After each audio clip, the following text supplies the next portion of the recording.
हम आज कुछ अहम मौज़ूआत और कुछ अहम सवालात जो लोगों के ज़हनों में होते हैं, उनके हवाले से बातचीत करेंगे। मौज़ू का अंदाज़ा आपको उसकी अहमियत का अंदाज़ा आपको गुफ्तगू के दौरान में ही हो जाएगा। तो वो जो हमारे यहाँ पे कहते हैं ना कि हमारे यहाँ पे जितने मर्द हैं वो सारे कमज़ोर हैं, ये दीवारों पे लिखा है। तो फ़लाँ हकीम साहब का इश्तिहार, फ़लाँ हकीम साहब का इश्तिहार। तो आज हम मौजूद हैं हकीम अम्मार वहीद सुलेमानी साहब के साथ। अम्मार वहीद सुलेमानी साहब या सुलेमानी दवाख़ाना पाकिस्तान नहीं सिर्फ़ बर्र-ए-सग़ीर के अंदर भी एक बहुत नुमायाँ मक़ाम का हामिल है। ये उस्तादुल असातिज़ा हैं। और इनके जो दादा थे हकीम मोहम्मद अब्दुल्ला साहब और उसके बाद उस सिलसिले को आगे बढ़ाया इनके वालिद मोहतरम ने, अब्दुल सुलेमानी। वहीद सुलेमानी साहब ने। इस ख़ानदान की जो नुमायाँ कंट्रीब्यूशन है, वो बर्र-ए-सग़ीर में ये है कि एक तहकीक के मुताबिक तिब के अंदर जो 70% प्रैक्टिस है इस ख़ानदान की वजह से चल रही है।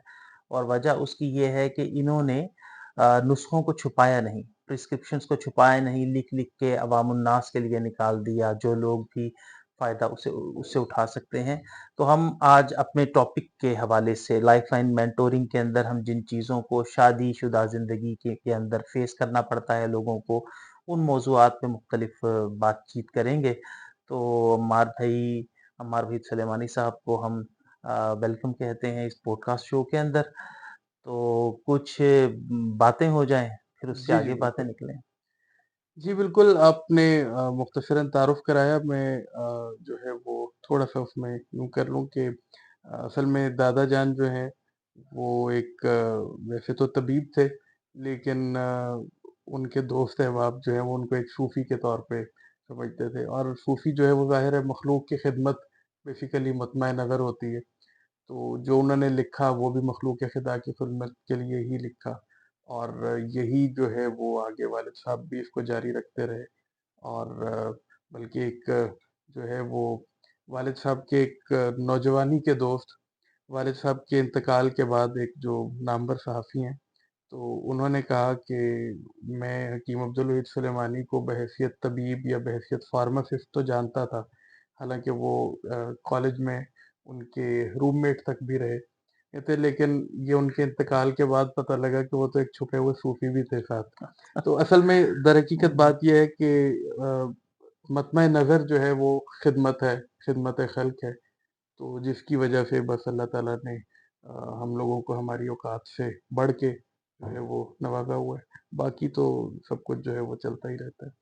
अच्छा ये जो आपसे आपकी प्रोफ़ेशन से मुताल्लिक बल्कि प्रोफ़ेशन तो कहना ही नहीं चाहिए इसको, ख़िदमत है। तो इससे मुताल्लिक ये जो हमारे मैंने अभी शुरू के अंदर भी बात की कि दीवारों पे लिखा होता है कि सारे ही लगता है पाकिस्तान के मर्द कमज़ोर हैं, शादी के हवाले से क्योंकि हमारा लाइफ़लाइन मेंटोरिंग का टॉपिक ही पर्टिकुलरली ये है। तो क्या ऐसा ही होता है या कुछ इसमें मिथ्स हैं, कुछ देखिए, रियलिटीज़ हैं इसमें या कोई जदीद जो दौर है इसके कुछ कंट्रीब्यूशंस हैं जिसकी वज़ह से मर्द कमज़ोर हो गए हैं? अ, असल में ना इसमें कोई एक फैक्टर हम उसको नहीं कर सकते। बेसिकली जब मुआशरा पूरा ही ज़वाल का शिकार होता है, तो उसका हर इदारा ज़वाल का शिकार हो जाता है। और फिर इसमें अब अगर आप रीज़निंग पे जाएँ कि अगर कोई मामला है भी ऐसा कि कोई कमज़ोरी वाला मामला तो वो क्यों है? और आया कि उतना ही मसला है कि जितना कि पोर्ट्रे किया जाता है या उतना मसला नहीं है, पोर्ट्रे ज़्यादा किया जाता है। हाँ, ये ज़रूर है अलबत्ता कि मसला उतना है या नहीं है, लेकिन लोगों के ज़हनों में बहरहाल एक मामलात होते हैं और वो शायद उसमें उनकी कुछ अपनी गलतियाँ कोताहियाँ भी होती हैं जिसकी वजह से वो अपना कॉन्फिडेंस लूज़ कर जाते हैं। और बाकी एक चीज़ और कि शहरों में रहने वालों को अमूमन चूँकि ख़ालिस चीज़ें दस्तयाब नहीं होती या बहुत मुश्किल से होती हैं या कम होती हैं, तो जिसकी वजह से सेहत के मसाइल बहरहाल सिर्फ़ एक फैक्टर के हिसाब से नहीं, ओवरऑल सेहत के मसाइल जो है वो बढ़ रहे हैं। और चूँकि हम लोग अभी तरक्की याफ़्ता ममालिक की कुछ चीज़ें तो हम इम्पोर्ट कर लेते हैं, लेकिन सब कुछ जो है वहाँ से नहीं लेते।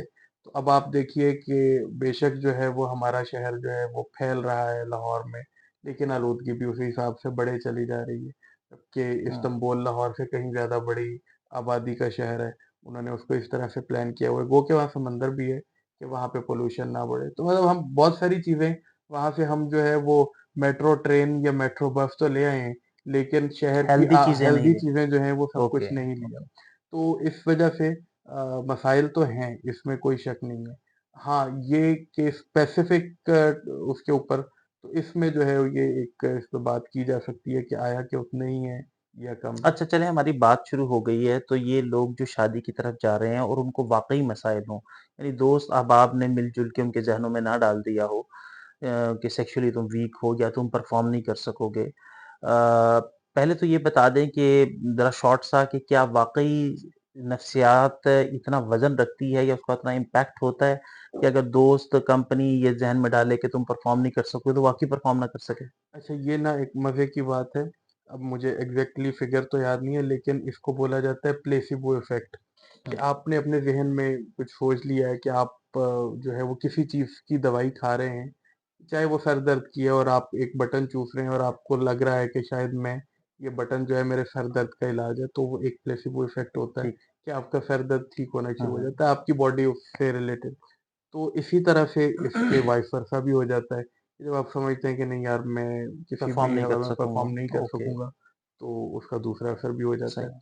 बाकी एक चीज़ जो इसमें शायद बहुत इम्पोर्टेंट है और मैं अक्सर अपने पेशेंट्स को भी समझाता हूँ कि कोई भी काम जब आप फर्स्ट टाइम करते हैं, तो वो आप उसके अंदर प्रो लेवल पे नहीं होते, उसमें आप अच्छा, बिगिनर ये होते हैं। बड़ा अहम नुक्ता है। तो आप ज़ाहिर है एक शरीफ आदमी जो है वो जब उसकी शादी होती है, तो वो कभी भी प्रो लेवल पे शुरू के ही दिनों में नहीं पहुँच सकता।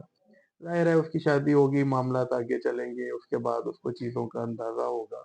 अपने अपने मिज़ाज, अपने पार्टनर के मिज़ाज का अंदाज़ा होगा, उसके बाद चीज़ें बेहतर होती चली यानी जाएँगी। आप ये कहना चाह रहे हैं कि फर्स्ट इंटरकोर्स में, सेकंड इंटरकोर्स के अंदर जो हमारे यहाँ पे स्टैंडर्ड टाइमिंग्स हैं, उनसे भी कम हो सकती हैं। देखिए, आप साइकिल चलाते हैं तो पहली दफ़ा में ही जो है वो आप सीट पे बैठ के जो है वो चल नहीं पड़ते। हुँ, बेशक आपने थ्योरी उसकी कितनी ही पढ़ी हो हुँ। या कोई भी काम करते हैं तो उसमें आपको वक़्त लगता है।